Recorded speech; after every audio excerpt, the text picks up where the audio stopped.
Hey, what's going on, everybody? It's your Bling Ran the Real Pat Man here. Just gonna do this little quick video, man. I tried to do this on my computer, but I'm not technically advanced as some of my colleagues.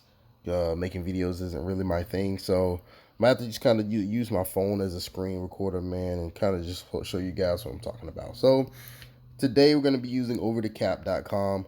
OverTheCap is probably the best source to use when tracking salaries, especially for the NFL salary cap contracts and things of that nature. And the reason why we're going to be doing this is Devontae Freeman, the Falcons running back, has become surface of rumors that he will be cut. And I know that there's been talk of the amount of dead cap versus the cap savings and whether it's worth it or not. So I'm going to try to explain how dead cap works here. So as you can see right now, according to overthecap.com, the Falcons have about $4.9 million in cap space. All right, let's see if I can zoom out of this a little bit. Just kind of show you guys what I'm playing with. So if you go to here, there's actually a function on here. If you go click on the team and you go to salary cap calculator, you can actually use the calculator and it will kind of break it down for you a little bit more. So we're talking about Devontae Freeman right here. So his cap hit for 2020 is $9.5 million, right? Which a lot of folks can agree is pretty much a pretty large amount, for a guy that's kind of playing the role that he's playing with the team. So the major points I want you to take away from, I'm not trying to go down a rabbit hole, is what is dead cap and how it affects the cap. So long story short, this dead cap figure right here is essentially what he is owed in terms of bonuses, right? So if you click on Devontae Freeman and you look at his contract, which we just there now, you can see right here that where it says prorated bonuses here, he's got $3 million for 2020 and $3 million for 2021. That's $6 million. So this is what he's owed. This is what Falcons have to pay him regardless of if he's on the roster or not. He's $6 million over the rest of the 3 years he has left on this deal. So when I go back to his calculator, that's how you get this figure right here. Boom. Right? If a player has no guaranteed money, guess what? They have no dead cap hit.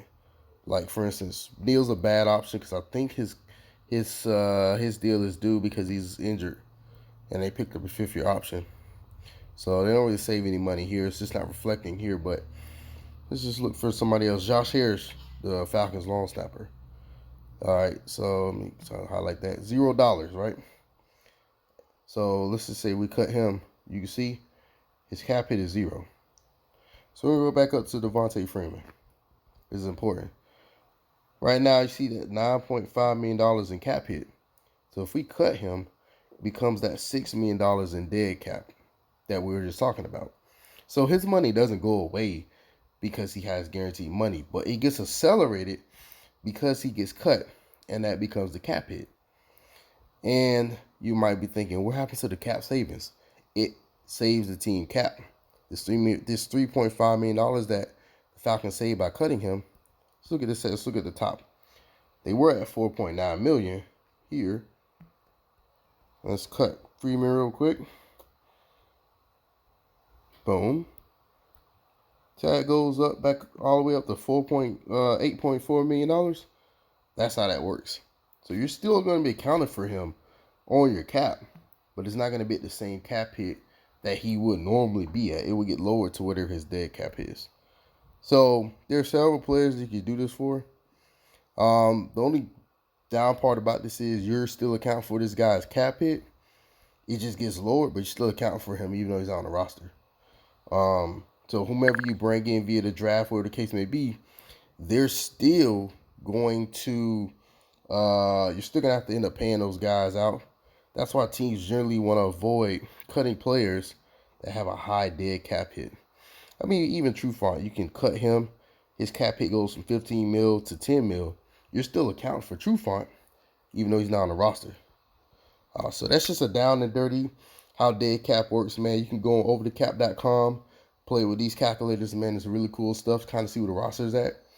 And then another point is the post June 1 cut, right? Now, we don't know if that's going to be a thing because of the new CBA. But if it does become a thing again, what teams could do is say I cut Devontae Freeman, instead of eating this $6 million from the jump here, if I can highlight it, this gets split between 2020 and 2021. So this number becomes $3 million as opposed to $6 million.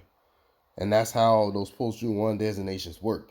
It's designed to help split that dead money over multiple years instead of just eating it all up front. So I'm going to upload this video to YouTube, man. It's going to be my secondary video. Just hit me up in the comment section. Let me know what you guys think. I may create more videos once I become more used to it, because like I said, it's not my thing. This is my colleagues, guys like Lieutenant Dan, Mad Mike, the Don on Fila Sports Podcast. Like, those guys make these type of videos. This ain't what I do, man. So it's my second on the video, man. Just let me know what you guys think in the comment section. I appreciate you.